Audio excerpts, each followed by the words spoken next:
Assalamualaikum warahmatullahi wabarakatuh. Selamat pagi anak-anakku. Semoga kalian dalam keadaan sehat walafiat. Anak-anak, kita berjumpa dalam pembelajaran di kelas 6 ini. Namun, kalian masih belajar dari rumah dalam masa pandemi COVID-19 ini.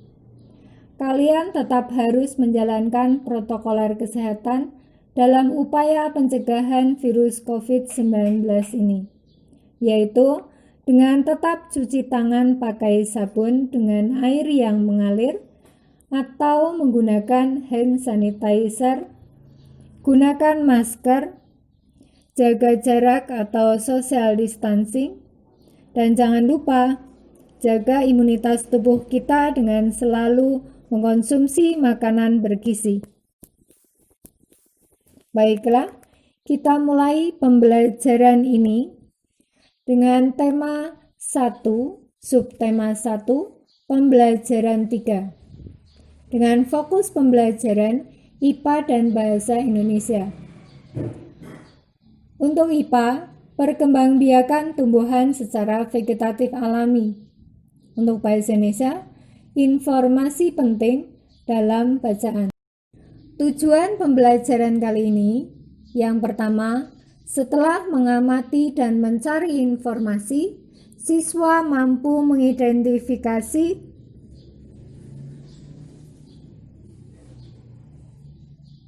cara perkembangbiakan vegetatif alami pada tumbuhan dan manfaatnya dengan benar.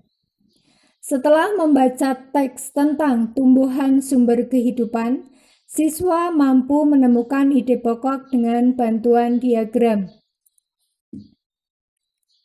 Ayo kita cari tahu, apa itu perkembangbiakan vegetatif alami? Perkembangbiakan aseksual atau tanpa perkawinan yang dapat terjadi tanpa adanya campur tangan dari pihak lainnya seperti manusia. Makhluk hidup baru tumbuh berasal dari induknya. Macam-macam perkembangbiakan vegetatif alami antara lain akar tinggal atau rizoma, tunas, umbi lapis, spora, tunas adventif, umbi batang, geragi atau stolon, membelah diri, dan umbi akar. Baiklah, kita lanjutkan, yaitu akar tinggal. Akar tinggal adalah batang yang tumbuhnya menjalar pada bagian permukaan tanah, dan beberapa contoh akar tinggal antara lain lengkuas, jahe, kunyit, dan kencur. Tunas adalah tunas dari tumbuhan induknya, lalu menjadi tunas yang baru, serta tentunya bisa ditanam kembali. Contoh tunas antara lain bambu, tebu, dan pisang.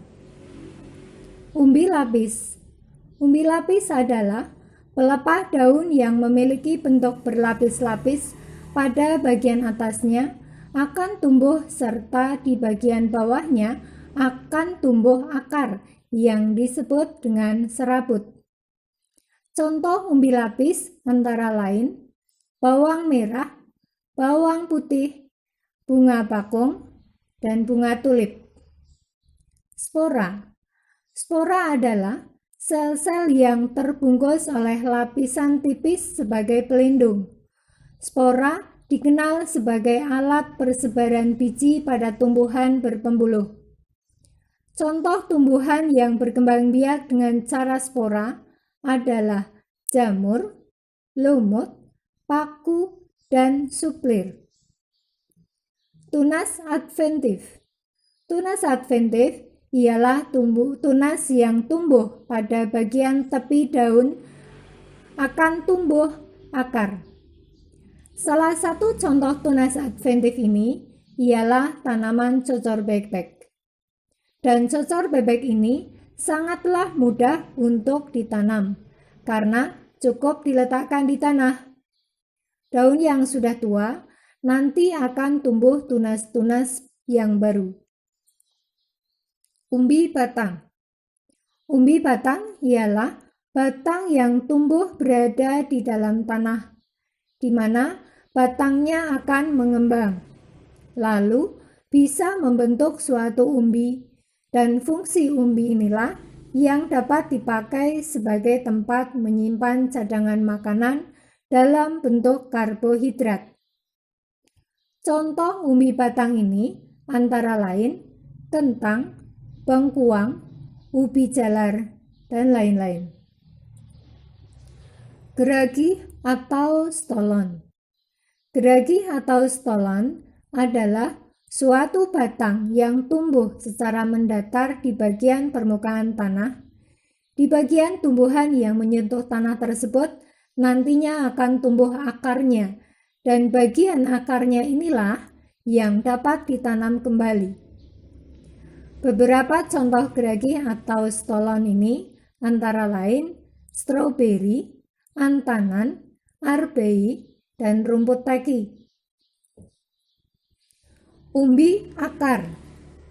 Umbi akar adalah merupakan akar yang dijadikan sebagai tempat untuk cadangan makanannya. Contoh tumbuhan yang berkembang biak dengan umbi akar adalah singkong, wortel, lobak, dan bunga dahlia. Pembelahan atau membelah diri. Pembelahan merupakan perkembangbiakan dengan cara membelah sel induk menjadi 2 atau lebih sel anak. Setiap sel anak yang dihasilkan akan menjadi individu baru. Sifat sel anak ini akan sama dengan sel induk. Pada tumbuhan, contoh perkembangbiakan ini terjadi pada tumbuhan rendah atau tumbuhan bersel satu seperti ganggang biru. Sedangkan untuk materi bahasa Indonesia, informasi penting dalam bacaan. Informasi penting dalam bacaan merupakan informasi pokok atau pokok masalah yang terdapat dalam sebuah bacaan. Informasi penting disebut juga ide pokok, pikiran pokok, atau gagasan pokok. Untuk menemukan informasi pokok, kita harus menemukan kalimat utamanya terlebih dahulu. Dengan menemukan kalimat utama, kita dapat menentukan gagasan pokok dalam sebuah paragraf. Anak-anakku, itulah materi bahasa Indonesia dan IPA. Kesimpulan, sungguh hebat semua tumbuhan yang diciptakan Tuhan Yang Maha Esa. Tiap tumbuhan memiliki cara unik untuk menjaga kelestariannya. Melestarikan tumbuhan merupakan salah satu wujud syukur kepada Tuhan Yang Maha Esa. Indonesia memiliki berbagai jenis tumbuhan.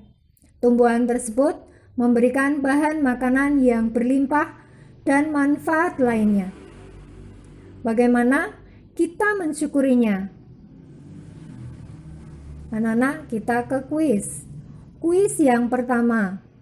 Carilah salah satu contoh tumbuhan di sekitar tempat tinggalmu yang berkembang biak dengan cara vegetatif alami. Gambarlah tumbuhan yang kamu temukan tersebut, kemudian amati ciri-cirinya dan tuliskan di bawah gambar yang kamu buat. Gambar kamu hasilnya kalian serahkan kepada gurumu untuk dinilai. Sedangkan kuis yang kedua, bahasa Indonesia, sumber kehidupan manusia dan hewan. Tumbuhan dimanfaatkan oleh manusia sebagai bahan makanan. Tumbuhan juga dimanfaatkan oleh hewan sebagai bahan makanan. Tumbuhan dan hewan memanfaatkan bagian akar, batang, daun, buah, dan biji dari tumbuhan tersebut. Banyak tumbuhan yang dapat dimanfaatkan oleh masyarakat Indonesia. Banyaknya tumbuhan di Indonesia berkaitan erat dengan kondisi iklim dan fisik wilayah. Suhu dan curah hujan yang besar memungkinkan tumbuhnya beragam jenis tumbuhan. Nah, kalian tentukan ide pokok bacaan di atas dan tuliskan dalam diagram di bawah ini. Demikian pembelajaran kali ini, dan jangan lupa untuk tetap belajar dan kerjakan latihan-latihan soal yang ada di LKS masing-masing. Kemudian, laporkan kepada guru kalian masing-masing untuk dinilai. Sekian, terima kasih. Wassalamualaikum warahmatullahi wabarakatuh.